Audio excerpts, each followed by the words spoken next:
let's see if we can wrap up Lecture 7 of A Pluralistic Universe by William James.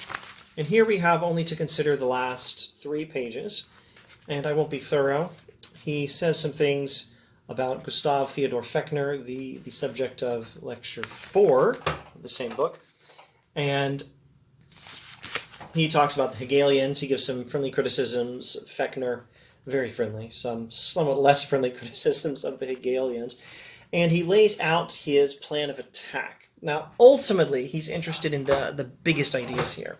The idea that all reality is divine and not all reality is one. Pluralistic pantheism. Ultimately, he's interested in the model of thinking through God and the universe that he proposed, that I considered in the last video, where our own minds are, to the mind of God, what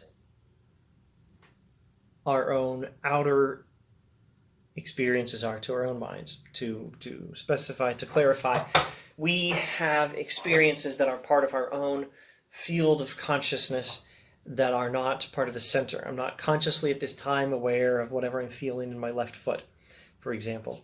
But that is still a part of my field of consciousness that I'm not currently consciously aware of, and it can enter my consciousness and then move out of my consciousness. And all these states of mind, all these experiences are part of my broader field of consciousness, but they're not all central. And they're all connected, and they all overlap with each other, and they're all overlapping in some way with the center, but they're not all one in every respect. They are a one in that they're all part of the same field of consciousness, but how my left foot feels not the same thing as how my right foot feels, or what I'm thinking about as I think about William James, or seeing if this jasmine tea is of a nice temperature to drink. These are all not exactly the same experiences, but they are all one in the sense that they're all connected and overlapping with each other and part of the same whole. Okay, so the jasmine tea is in a good state. So we have these overlapping units of experience, interconnected and overlapping units of experience, and some of them are on the outer fringes of consciousness. And those things are to our minds what our minds are to the mind of God, is the idea James is interested in. So ultimately he's interested in pluralistic pantheism. He's interested in that model for thinking through God and the universe. But his plan of attack isn't going to focus directly immediately on that. Let's go to this remark. Is it probable that there is any superhuman consciousness at all in the first place? When that is settled, the further question whether its form be monistic or pluralistic is in order. So a 2-stage procedure is proposed. First, find out whether it's probable that there is such a thing as a consciousness that is beyond humanity. Second, if there is, find out whether it's best to think of such higher forms of mind on a monistic or pluralistic model. So whether it's best to think that not all reality is one, or better to think all reality is one, and we should go with the Hegelians after all. Okay, before advancing to either question, however, he talks about the Hegelians. Let's skip that. I will turn to the more general positive question of whether superhuman unities of consciousness should be considered as more probable or improbable. And then he says something you might not have expected unless you studied what psychical research has accomplished in The Will to Believe in Other Essays in Popular Philosophy. So the last essay in his earlier book, this is a much later book, A Pluralistic Universe. The last essay in his earlier book, The Will to Believe in Other Essays in Popular Philosophy, was called What Psychical Research Has Accomplished. James is interested in psychics. He's interested in mediums, spiritists. He's interested in all these, what word do we use, paranormal phenomena. James is interested in split human personality, automatic writing and speech, mediumship, and possession. Those are some things he mentions here. And on the last page of Lecture 7. He's interested in these, we could call them fringe phenomena. That's not really the point, but it works well enough, and maybe it is the point in his earlier essay. We could call these fringe phenomena, but they're fringe phenomena about fringe regions of human consciousness that may indicate some greater field of consciousness that our minds touch and overlap with. And he suggested this as a hypothesis for interpreting these things in way back in The Will to Believe and Other Essays in Popular Philosophy. And then if you go to his own suggestions at the end of the Varieties of Religious Experience, you'll find he is very interested in this model of thinking through the mind of God and our own place in it. And he's still very interested in this model. And he does say, he's talking to university students at a very prestigious university, and he says to them, I'm interested in split human personality, automatic writing and speech, mediumship, and possession. For my own part, I find in some of these abnormal or superhuman facts the strongest suggestions in favor of a superior co-consciousness being possible. He finds in these phenomena some really good evidence that it's at least plausible that there is some higher field of consciousness that we might be a part of, or at least connect with, overlap with, a superior co-consciousness, some sort of higher mind that we share consciousness with to some extent. And then he says, those regions of inquiry are perhaps too spook-haunted to interest an academic audience. And the only evidence I feel it now decorous to bring to the support of Fechner is drawn from ordinary religious experience. So he's going to be supporting Gustav Theodor Fechner in the view that there are, or at least that it is probable that there are such things, or is such a thing as higher levels of consciousness, higher minds, superhuman minds, superhuman unities of consciousness, superhuman consciousness.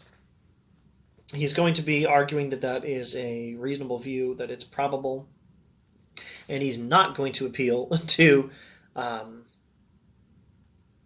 fringe phenomena, mediumship, possession, spooky stuff. He's not going to talk about that. He does take it seriously as evidence of such a thing, or at least of the possibility of such a thing, but he's going to take a different approach here. You could say he's laying his cards on the table, or maybe suggesting to the occasional audience member who might actually be empirical enough to not rule this stuff out beforehand, that that it is a worthy area of inquiry. Anyway, I think it may be asserted that there are religious experiences of a specific nature not deducible by analogy or psychological reasoning from other sorts of experience.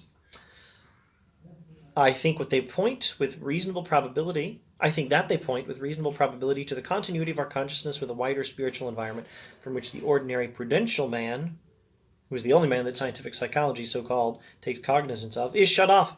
I shall begin my final lecture by referring to them briefly again, and then he goes into his final lecture. Lecture 8, Conclusions. So he's not going to argue from these fringe psychic phenomena and so on. He is instead going to argue from, it looks like he's going to argue from religious experience. There are religious experiences that cannot be easily reduced or easily explained away according to mere materialistic psychology and physics. There are religious experiences that indicate that the human mind is continuous with a wider spiritual environment. There are religious experiences that indicate that our own minds connect to and overlap with some higher mind at some higher state, some higher level of consciousness. And that is going to be the subject of Lecture 8. So with that preview to Lecture 8, I suppose I will just stop, and I will probably take Lecture 8 one bit at a time, and I'm expecting to have a lot of fun. I hope that at the end I am in a position to tie it all together and explain everything that's happening in this book with clarity and without leaving out any major gaps, and put together all the hints it seems like he's been dropping this whole time. But I can't predict my own ability to understand James properly well enough to do this. And as I said, one reason I'm doing this series is to learn the book better myself. So I can't promise that I'll get a clear enough picture of it by the end. I think this is working. I'm understanding the book much better than I ever did before, but I am still very much a student of this book. Now, there's one more thing I should mention. I mentioned his earlier writing. Did I mention in this video yet the varieties of religious experience? Let's just say between his early essay, What Psychical Research Has Accomplished, where he says, this evidence of this evidence from these fringe phenomena of human minds possibly interacting with some other state of consciousness beyond the human.